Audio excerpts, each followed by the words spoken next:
In this lecture, we will see parts of speech tagging. The idea behind parts of speech was started with Aristotle in 384 322 BC. There was the idea of having parts for speech. At that time itself, he was talking about lexical categories, word classes, and even parts of speech, tags, etc.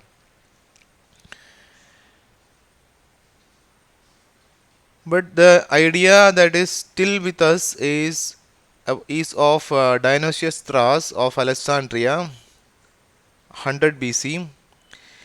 He defined there are 8 parts for speech, but that 8 parts of speech was not actually the 8 parts of speech what we have been learning in school nowadays. It's almost same, but there is only very small difference. Thrax defined the 8 parts of speech as noun, verb, article, adverb, preposition, conjunction, participle, and pronoun. Here in our school grammar, we learn parts of speech as noun, verb, adjective, adverb, preposition, conjunction, pronoun, and interjunction, right? So Thrax was not able to identify adjective as a parts of speech. Why? Because he was basically working with Greek and Latin. In Greek and Latin, adjective it will be treated as noun itself, and there is only small difference between the parts of speech which was defined in 100 BC and which we are using today. But for our natural language processing sort of applications, we will be using a larger set of parts of speech compared to this. We will be using a famous tag set known as Penn Treebank tag set for English. We can, in a higher level, we can divide the parts of speech into categories as open class and closed class. Open class contains proper nouns like this. For example, IBM, Italy are proper nouns. Then it can be common nouns. Cat, cats, snow are examples for common nouns. Then there can be main verbs. See, registered, all are open class. Then adjectives, old, older, etc. are examples. They are also open class. Adverbs, slowly, very, etc. And even numbers also can be considered as open class of words. So this comes under the open class category. And what is there in closed class are determiners, the, some, conjunctions, or, and, etc. Pronouns, he, its, prepositions, to, with, etc. These are few examples. And particles, interjunctions, then some of the modal verbs are also belongs to closed class, and even numbers can be considered as closed class as well. So numbers can be treated as open class or closed class.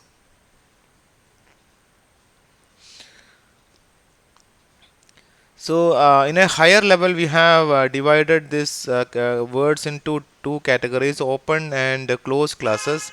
The closed classes, as an example, closed classes we take determiners, pronouns, prepositions, etc. For pronouns, he, she, I, determiners, determiners a and the, etc. So all these belongs to closed classes. Then you can ask why we require, or what do you mean by this closed class? A closed class means it's having only a small set of words. There will be only a small set of words in a closed class, and usually there will not be addition onto this set. So that sort of a class of words is called a closed class. Whereas in open class, for example, nouns, verbs, adjectives, adverbs, etc., there will be a large set of words. And usually there will be often there will be additions onto this set. For example, if you can start using a new word and you can add this to as this. For example, in computer science, you start using this word SSH. For example, related to computer, a word SSH can be used, and that SSH that can be used as a noun. Or if you say that I SSHed onto my server to fix the issue, etc., then that can be treated as a verb also. So that's about open class and closed class of words.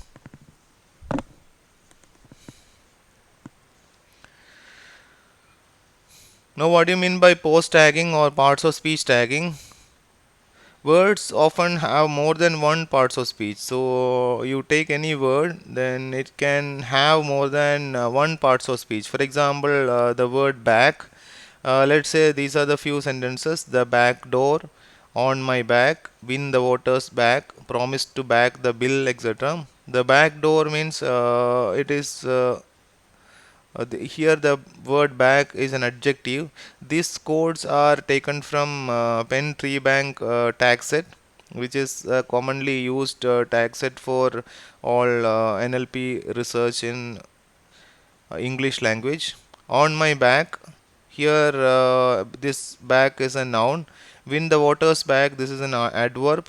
Promise to back the bill, this is a verb. So what do you mean by post tagging problem is that given such a sentence, you assign a post tag for each of the instance of the word. So for a particular instance of the word, you assign a post tag like this. That problem is called the post tagging problem or parts of speech tagging. So you assign a parts of speech tag for each instance of the word in the sentence, then you call it the post tagging problem. So the difficulty with this problem is that there will be there can be more than one parts of speech for a particular word. So how to assign a particular part of speech in that particular scenario? So this is the Penn Tree Bank post tag set I was talking about. These are the tag sets. CC, CD, CD represents a cardinal number. So in your sentence, if there is any number, then it will be assigned a post tag of CD. Noun, noun plural, noun proper noun singular, etc. So NN is a noun, NNS is noun plural, NNP is a proper noun. Then RB is adverb, IN is preposition, JJ is adjectives, and so on. So uh, this is the commonly used or famous Penn Tree Bank post tag set. So let's take an example how to assign the post tags for a particular sentence. This is your input sentence: plays well with others. It has four words: plays well with others. Let's see the possible tags. Plays can be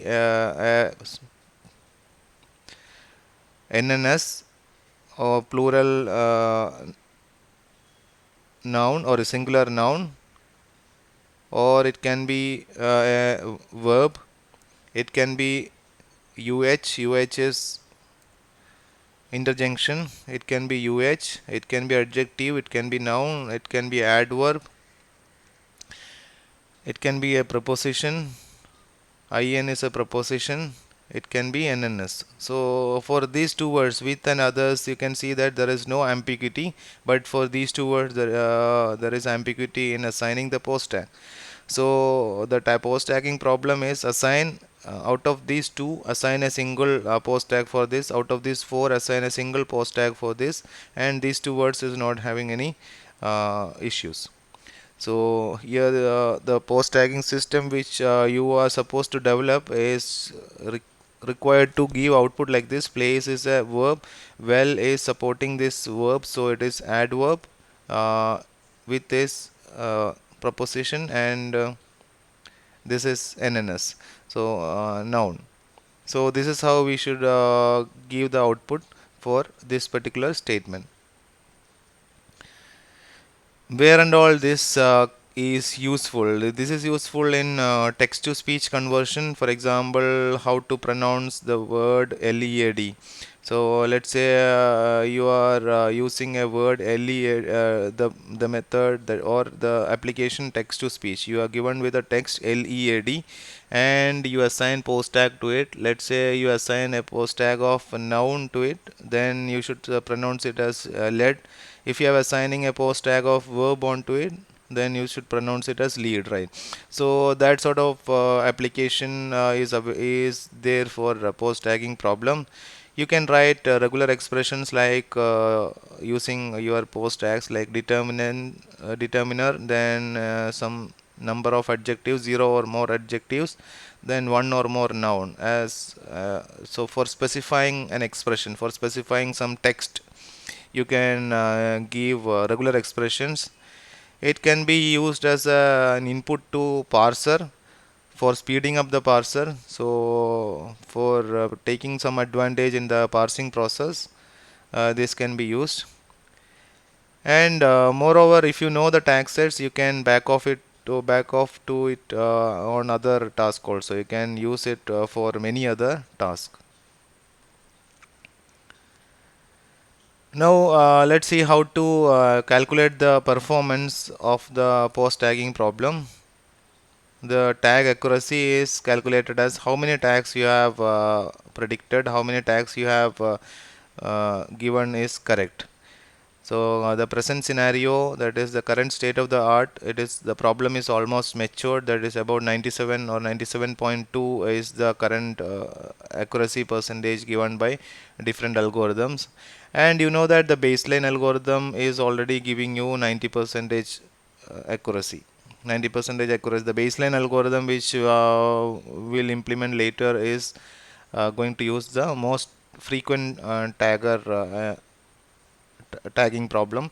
The means that tag every word with the most frequent tag. So given a data set in an NLP problem is usually called corpus. Given a corpus, you find out for each of the word which is the most frequently used tags, and for this sentence also you use that tags.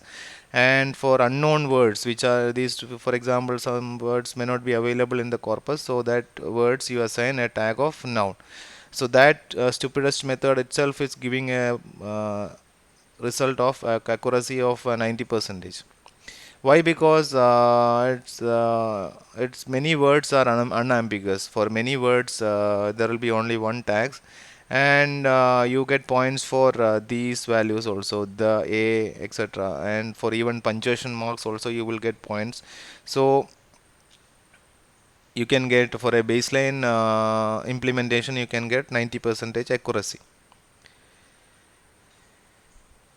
You can see that detecting the correct parts of speech can be difficult for a human also. That is, the gold standard says that the current accuracy, or for a human being, the post tagging problem can be solved with 98 percentage accuracy. So our application or our algorithms are giving the current state of the art is 97.2. So it has almost reached the gold standard. For example, Mr. Schaefer never got around to joining. So around, and after that there is two. So this is some parts of speech.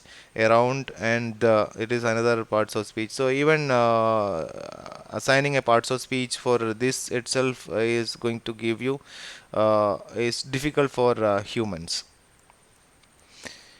Now let's see how difficult is the parts of speech tagging. Around 11 percentage of the word types in the brown corpus are ambiguous with regard to parts of speech. 11 percentage of the word types. The brown corpus is the famous data set which we use for English for almost all the NLP applications. In that corpus, around 11 percentage of the word types are ambiguous regard to parts of speech. But you can see that they tend to be very common words like that and all. I know that he is honest. In that, it is parts of speech is in. Yes, that play was nice. It is a determiner. You can't go that far. That is adverb here, and so uh, these are very common words. And around 40% of the word tokens itself is this 11 percentage actually represents the 40% of the total number of words. So that makes the problem difficult, but people have researched it more and they have come up with better algorithms, and the result and it shows the result also, that is the current accuracy percentage is 97.2. What are the main sources of information for post tagging?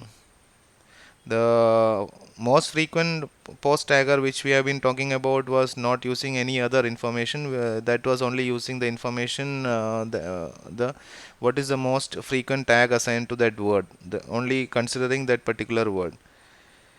But you can do better by considering the knowledge of the neighboring words. By considering the neighboring words, you can do better. For example, let's say this is your sample sentence. Bill saw that man yesterday. Bill can be NNP and VB. Saw can be NNP and VBD. That can be DT and IN. Man can be noun or verb. Yesterday can be noun. There is no ambiguity. So let's consider about this word man, noun and verb. Let's see how to assign parts of speech for this particular word.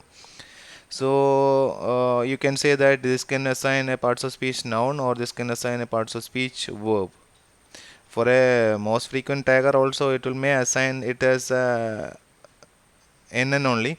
But considering the neighbor, you can neighbor words. For example, considering the previous word that, if that is assigned as a determiner, then determiner followed by a verb, determiner followed by a verb, that is a bad sequence in the case of English language. So you can clearly avoid this, and you can say that determiner and then man should be assigned as a noun. So, by considering these facts, or by considering the knowledge about the neighboring words, for example, if you know the parts of speech for the neighboring word, then you can clearly say what should be the parts of speech for the next word. Or even you can, by knowing the word probabilities also, because something like man is rarely used as a verb, man is commonly used as a noun. So by using that word probability without considering all these things, you can that also, that sort of an information also can be used. So that are a few source of information that can be used for post tagging. And you use more features, then more and better features, then you can get better results. For example, you use the word itself, then or you use the lowercase word, or for example, let's see, prefixes. If you have, if your word is starting with un, and those sort of prefixes can be an adjective. If there is a suffix like ly, then it can be an adverb. Then if there is a capitalization for the first letter for a word, then it should be a noun. And that many different features, by looking at only that, at that word itself, compared to looking at previous and next words. By looking at only that word itself, we can do better, and that's also advantages.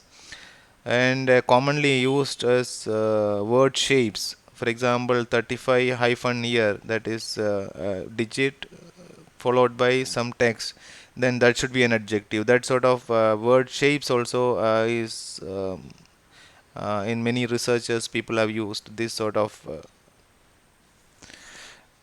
word shapes and this sort of what you call features. You can use all these features, and you can create a maximum max entropy model for predicting the tag. And you see that the max entropy maxent probability is currently 93.7 overall and 82.6 unknown. For a post tagger, usually the accuracy is calculated in two ways, that is the overall accuracy and the accuracy for the unknown words. The overall accuracy is for the overall for the sentence, and unknown words is also an important factor here. For unknown words, in a most frequent tagger, the unknown, for unknown words will be assigning a noun, but but for other algorithms, it may be using different methods. So this is the 80, this is a pretty decent accuracy for unknown words for maxent.